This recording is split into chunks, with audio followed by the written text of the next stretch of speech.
তখন আপনি কোথায় ছিলেন? ঘরে। তখন পুরো টের আওয়াজ পেয়েছেন? হ্যাঁ, আমি তো শুনলাম যে পাশের গ্রাম থেকেও লোকজন আওয়াজ পেয়েছে। হ্যাঁ, কাল তো অনেকবার হয়েছে। ও একবার না, অনেকক্ষণ ধরে হয়েছে? অনেকবার হয়েছে। হ্যাঁ, গতকাল বিকেল 4টের সময় আমাদের সুখের পাঠশালায় এক ভয়াবহ বাজ পড়েছে।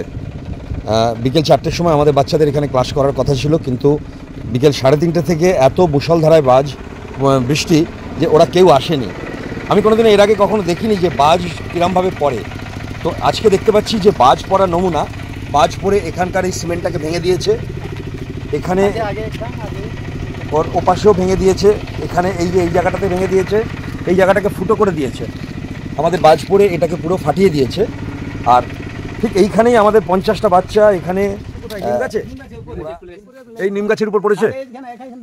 দুটো পাতা আছে না, হ্যাঁ, দুটো পাতা নিচে যে দাগ দাগ দেখা যাচ্ছে, ওই যে উপরে যে একটা জায়গা যে হয়ে রয়েছে লাল লাল, ওই জায়গাটা মেরেছে প্রথমে।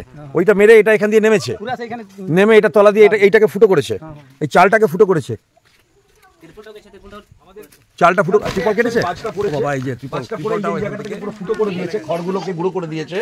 বাজটা এখান থেকে পড়ে এইটাকে ভেঙেছে প্রথমে, গোড়াটা পড়ে এই যে এখান থেকে বিজলি, বাবা সরে যা, এটাকে পুরো জ্বালিয়ে দিয়েছে, মেঝেটাকে জ্বালিয়ে দিয়েছে। মেঝেটাকে এদিক থেকে জ্বালিয়ে দিয়ে একটা রে এদিক দিয়ে গেছে, গিয়ে এটাকে ফুটো করে এপাশ থেকে বেরিয়ে গেছে, এইটাকেও ফাটিয়েছে। আর একটা রে এপাশ থেকে গেছে, গিয়ে পুরো এখান থেকে গিয়ে এই মেঝেটার মানে 5 ইঞ্চি দেয়াল, সেই দেয়ালটাকে ফুটো করে এপাশ থেকে বেরিয়ে গেছে।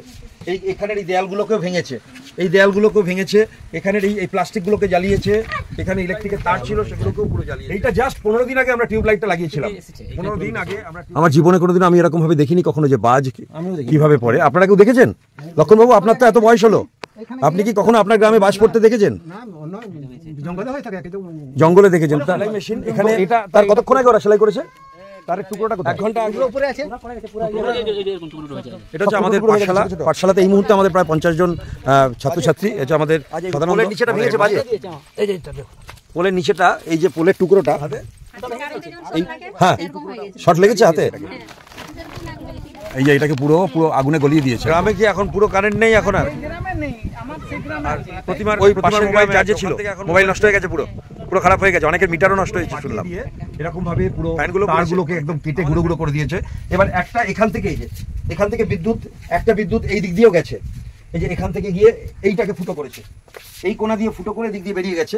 আবার এখান থেকেও গেছে গিয়ে ওই কোণা দিয়ে ওগুলো, মানে এইখানে বাচ্চারা অ্যাকচুয়ালি আমাদের এই মুহূর্তে এখন প্রায় 50 জন বাচ্চা, রেগুলারলি 40 জন বাচ্চা আসে।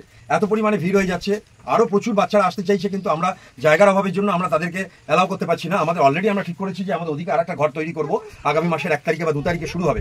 কিন্তু যেভাবে আমাদের মানে গতকাল ঘটনাটা ঘটে গেছে, গ্রামবাসীরা তো বটেই, আমরা তো সবাই শিউরে উঠছি। ওনারাও জীবনে কোনোদিন এই ধরনের কখনো আমরা শুনিনি বা দেখিনি যে বাজ কিরকম ভাবে পড়ে। বাজের গল্প শুনেছি, কিন্তু বাজ যে এইরকম ভাবে পড়ে, এবং মেঝেটা লাল মেঝেটাকে একদম পুরো সেটাকে অদিনের জন্য বন্ধ রেখেছি। 30 তারিখ অব্দি পাঠশালা বন্ধ। এখানে বোনেদেরও কোনো সেলাই মেশিনের কাজ হবে না আপাতত।